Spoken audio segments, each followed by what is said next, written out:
এই জন্য আল্লাহ রাব্বুল আলামিন কোরআনের ভিতরে বলছেন, কুল ইন কুনতুম তুহিব্বুনাল্লাহা ফাত্তাবিউনি ইউহিব্বুকুমুল্লাহ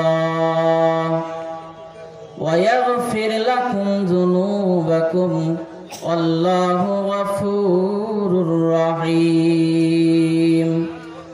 আল্লাহ রাব্বুল আলামিন বললেন, ও নবী আপনি জানায় দেন,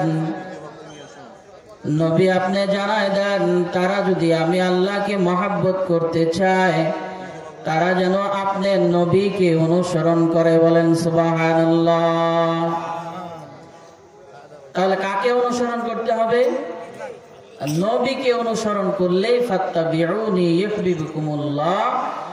আল্লাহর রাসূলকে যদি অনুসরণ করে তাহলে আমি আল্লাহকে পেয়ে যাব। বলেন আলহামদুলিল্লাহ। তাহলে এখানে আসার জন্য আমরা কাকে মহব্বত করব? বলেন আমরা আল্লাহকে মহব্বত করব, এই জন্য এখানে আসছে, ঠিক না? এখানে পাশে কি আছে? কবরস্থান আছে।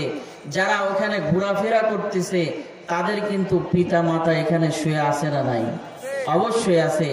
তাহলে এই পিতা মাতাগুলো নেক সন্তান কি করতে পারে নাই? রেখে যেতে পারে নাই। কারণ আল্লাহ রাসূল সাল্লাল্লাহু আলাইহি ওয়াসাল্লাম কবরের পাশ দিয়ে যখন যাইতেন তখন কান্নাকাটি করতেন। সাহাবায়ে কেরাম যখন কবরের পাশ দিয়ে যাইতেন তাদের চোখ দিয়ে পানি বের হয়ে যাইত।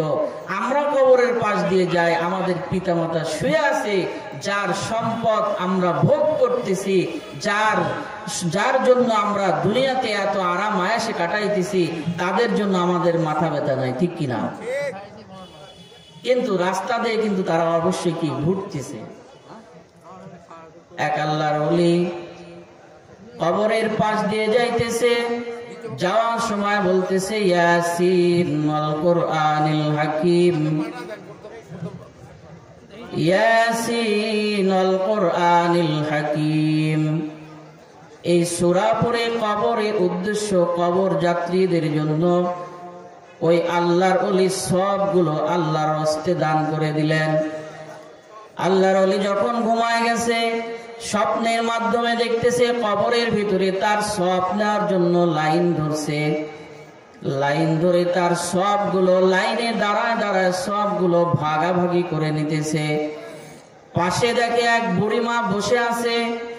বুড়িমাকে ডাক দিয়া বললেন, ও বুড়িমা, সবাই লাইন ধরে ধরে সবগুলো নিতেছে, আপনি কিসের জন্য লাইন ধরেন নাই? আপনি এইভাবে কেন বসে আছেন?